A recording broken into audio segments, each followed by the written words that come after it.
Hello' everyone, good morning. আশা কৰোঁ আপোনালোক সকলো ভালে আছে, ময়ো ভালে আছোঁ। আজি এটা নতুন ব্লগ লৈ আহিলোঁ, এটা লং ব্লগ। আশা কৰোঁ আপোনালোকে চাই ভাল পাব। ৰাতিপুৱা উঠি মই অলপমান কিবাকিবি লিখা মেলা কৰিবলগীয়া আছিল, কাম অলপ। বোলো সেইখিনি ফাৰ্ষ্ট কমপ্লিট কৰি লওঁ, দেন গা পা ধুই আৰু পূৰা চাফ চিকুণ হৈ আহি নিজৰ যিখিনি ডেইলি কাম সেইখিনি ষ্টাৰ্ট কৰি।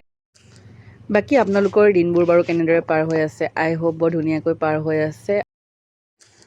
বাকী অসমৰ চৌদিশে এতিয়া বানপানীৰ সমস্যাই গা কৰি উঠিছে। বিশেষকৈ মহানগৰীত বহুত বেছি বানপানী হৈছে।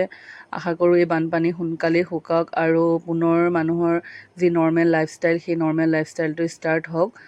কাৰণ বানপানীৰ অনুভৱ তেওঁলোকেহে কৰিব পাৰে যি সেয়া ভুগিছে। আমি যদিও বানপানী হোৱা জেগাত নাথাকোঁ, তথাপিতো দেখি পেলাই ফটোৱে হওক, ভিডিঅ'ই হওক, নিউজতেই হওক দেখি আমি অনুভৱ কৰিব পাৰিছোঁ। কিন্তু যিটো তাত থকা মানুহখিনি অনুভৱ কৰিব পাৰে, সেইখিনি আমাৰ কাৰণে অনুভৱ কৰিবলৈ সহজ নহয়। আশা কৰোঁ সোনকালেই তেওঁলোকৰ বানপানী জেগাত হোৱা বানপানীখিনি নাইকিয়া হওক আৰু পুনৰ নৰ্মেল জীৱন ঘূৰি আহক। তাৰপিছত এয়া উঠি পেলাই মই কৈছিলোঁ ন, গা পা ধুই আহিলোঁ। ধুই আহি কফি একাপ আৰু অলপ মগু চানা খাই ল'লোঁ। তাৰপিছত এয়া মই কৈছিলোঁ যে তাৰপিছত মোৰ যিখিনি কৰিবলগীয়া কাম থাকে ষ্টাৰ্ট কৰিম। এয়াই আৰু মোৰ লিখা পঢ়া যি কাম আছে আৰু ডেইলি যিখিনি লিখা পঢ়া কৰোঁ সেইখিনি ষ্টাৰ্ট কৰিলোঁ। তাৰপিছতে এতিয়া খৰধৰকৈ ওলাই কোৰ্টলৈ যাবৰে হ'ব, বেছি সময় নায়েই হাতত।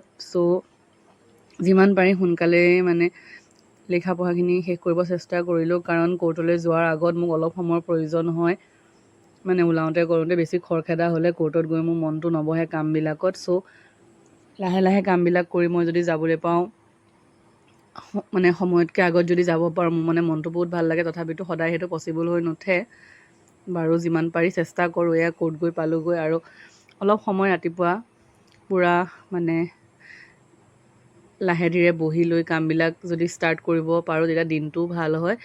এয়া লাহে ধীৰে গৈ বহি ল'লোঁ। বহি ফাইল চাইল আৰু ডায়েৰী চায়েৰী সেইদিনা কি কি কাম আছে চব চাই ল'লোঁ।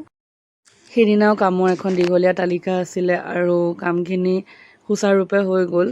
কেতিয়াবা বৰ ধুনীয়াকৈ স্মুথলি কামবিলাক হৈ যায় আৰু কেতিয়াবা অলপ খোকোজা লাগে। তেনেকুৱা নহয় যে খোকোজা নালাগে, কাৰণ সদায় বেলেগ বেলেগ চিটুৱেশ্যনৰ লগত ডিল কৰিবলগীয়া হয়। আৰু তাৰপিছত এয়া কোৰ্টৰ কাম বন কৰি আজৰি হ'লোঁ আৰু তাৰপিছত সোনকালে ঘৰলৈ গুচি আহিলোঁ। তাৰপিছত আৰু সেইদিনা আহি পেলাই মই আৰু একো ভিডিঅ' নবনালোঁ। তাৰপিছত এয়া মই আপোনালোকক তাৰ পিছৰ দিনাৰ অলপ দৃশ্যাৱলী দেখাইছোঁ। হেল্ল' এভৰিৱান, আজি নেক্সট ডে মই কি কি কৰোঁ আপোনালোকক দেখাই যাম। আই হোপ আপোনালোকে ভাল পাব। ৰাতিপুৱা আজি সাৰ পালোঁ প্ৰায় 5টা বজাত আৰু কালি ৰাতি মোৰ গাটো বহুত বেয়া লাগিলে। তেনেকুৱা একো প্ৰডাক্টিভ মই ৰাতি একো কৰিব নোৱাৰিলোঁ। ৰাতি মোৰ ইমানেই দুৰ্বল লাগিলে, মই সোনকালে শুই থাকিলোঁ। আৰ্লি ডিনাৰ কৰিলোঁ আৰু শুই থাকিলোঁ। দেন এতিয়া ৰাতিপুৱা 5টা বজাত সাৰ পালোঁ। এলাৰ্ম দিয়া নাই, এলাৰ্ম দিলেতো অকণ সোনকালেই দিওঁ, কিন্তু যেনেকৈ নৰ্মেলি সাৰ পাইছোঁ তেনেকৈ সাৰ পাইছোঁ আৰু। তাৰপিছত এয়া মুখ হাত ধুই মেলি আজৰি হৈ বহিছোঁ।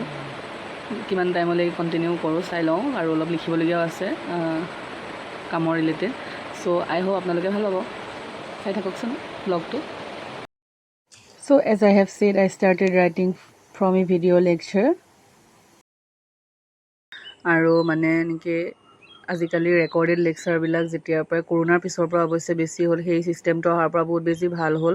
বিশেষকৈ আমাৰ দৰে ৱৰ্কিং যিখিনি মানুহ, সেইখিনিৰ কাৰণে ৰেকৰ্ডেড ক্লাছবিলাক চাব ভাল হয়। কাৰণ এই নৰ্মেল যেতিয়া ক্লাছবিলাক ষ্টাৰ্ট হয় 9টা-10টা বজাৰ পৰা আবেলিলৈকে, আৰু সেইটো সময়ত ৱৰ্কিং যিখিনি পাৰ্চনছ থাকে সেইখিনি কামতেই ওলাই যায়।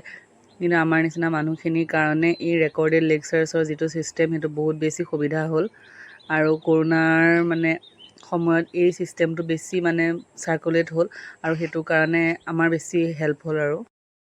বাকী আপোনালোকে কোনে কোনে বাৰু ৰেকৰ্ডেড লেকচাৰ্ছৰ পৰা ক্লাছ কৰে জনাবচোন কমেণ্ট ছেকশ্যনত। ভাল লাগেনে বাৰু? যেতিয়াই মন যায় তেতিয়াই চাব পাৰি, আৰু যেতিয়াই মন যায় তেতিয়াই পজ কৰি পেলাই বেলেগ কামত লাগিব পাৰি। অৱশ্যে এইটো বেয়া কথা, একেলগে এটা লেকচাৰ যদি চাই কমপ্লিট কৰা যায় তেতিয়া ভাল হয়। তথাপিতো কিছুমান লেকচাৰটো এনেকুৱা 2 ঘণ্টা 1.5 ঘণ্টা এনেকুৱা থাকে। আৰু এটা কথা, যদিও 2 ঘণ্টাৰ ভিডিঅ'টো চাওঁতে কেতিয়াবা যদিও ফাষ্ট ফৰৱাৰ্ড মুডত কৰি লোৱা হয়, তথাপিতো বহুত সময় লাগে। কাৰণ এবাৰ চাব লাগিব, আকৌ পজ কৰিব লাগিব, আকৌ শ্লাইডত যিখিনি কথা লিখা থাকে সেই নোটছখিনি নোট ডাউন কৰিব লাগিব। 2 ঘণ্টাৰ লেকচাৰটো চাওঁতে প্ৰায় আপোনাৰ 3 ঘণ্টা মোৰতো লাগে, আপোনালোকৰ নাজানো। লাগি যায়। চ' সেইটো বেছি সময় মানে কনজিউম কৰে যদিও আমাৰ নিচিনা মানে ৱৰ্কিং পাৰ্চনছখিনিৰ কাৰণে বহুত বেছিয়ে হেল্পফুল হয়। বাকী এয়া আপোনালোকক মই বৰষুণৰ এটা দৃশ্য দেখাম, দুদিনমান আগতে ৰেকৰ্ড কৰা। ইমান বৰষুণ দি আছে যদিও মানুহে নিজৰ কামত ওলাই গৈয়ে আছে। নিজৰ কাম কোনেও মানে স্থবিৰ কৰি ৰাখিব বিচৰা নাই, কাৰণ কাম কৰিলেহে মানুহৰ জীৱনটো চলি থাকিব। তথাপিতো বৰষুণ জাকে বহুত বেছি কিছুমান অশান্তি কৰে।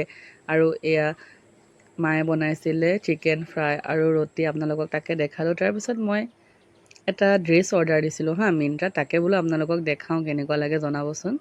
আৰু আপোনালোকে জানেই মই কটনৰ কাপোৰ বিচাৰি ফুৰোঁ।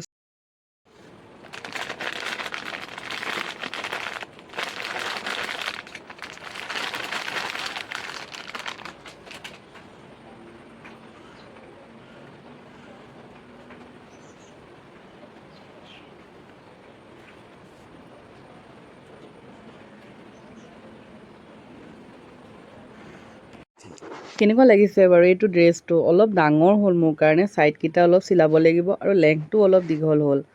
কিন্তু মোৰ মানে ঘূৰাবলৈ অকণো মন যোৱা নাই। মায়েও কৈছে নাই তই ঘূৰাব নালাগে, সেইকাৰণে ভাবিছোঁ টেইলৰত নি পেলাই চিলাই ল'ম। আই হোপ আপোনালোকে ড্ৰেছটো ভাল পালে। তাৰপিছত এয়া পিছদিনাৰ দৃশ্য, মানে মায়ে নামঘৰলৈ যাবলৈ ওলাইছিলে। সেইদিনা বন্ধও আছিলে অৱশ্যে, মইতো ঘৰতেই থাকিম, ছানডে আছিলে নেকি, মেবি পাহৰিছোঁ। মই বোলো ঘৰতেই থাকিম আৰু, যিহেতু মায়ে মানে নামঘৰলৈ যাব আৰু সেইকাৰণে মাক বৰষুণ কাৰণে ছাতিটো এনেকৈ মায়ে কৈছে ভৰাই দে। তেতিয়া অকণমান বৰষুণ এৰিছিলে, চ' ভৰাই দিলোঁ। তাৰপিছত এয়া মাইক বাই বাই দিলোঁ।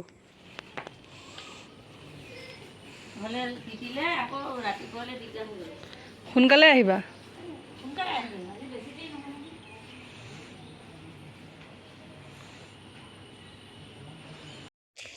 আৰু এয়া ঢকলা আনিছিলে দেউতাই, চ' ঢকলা খালোঁ, বহুত টেষ্টি আছিলে। আৰু মইতো ঢকলা খাই ভাল পাওঁ, লাইট ফুড হয়। আপোনালোকে ভাল পায়নে?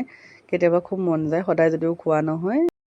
আপোনালোকে ভাল পায়নে বাৰু খাই? মই কিন্তু বহুত বেছিয়ে ভাল পাওঁ। তাৰপিছত এয়া মায়ে উভতি আহোঁতে ঘৰৰ পৰা আম লৈ আহিছিলে। চাওকচোন আমাৰ ঘৰতে লাগিছে, ইমানখিনি আম লৈ আহিছে। ক'ত পালা ইমান আম? এই গছজোপা লাগি আছে যে, সেইদিনা বান্দৰে খোৱাৰ কাৰণে নিশিকা আৰু আছে, ফাল পাৰিছেহে, সেয়া পৰাই নেকি হেৰিহঁতে। এয়া চাওক, আম পালোঁ আৰু কাটি নাখাম তেনেতো কথা হ'বই নোৱাৰে। চ' এয়া আম খালোঁ। চ' আজিলৈ ইমানেই। আশা কৰোঁ আপোনালোকে ব্লগটো চাই ভাল পালে। If you like this blog, please like, share and subscribe to my channel. আমখিনি কিন্তু বৰ মিঠা আছিল দেই।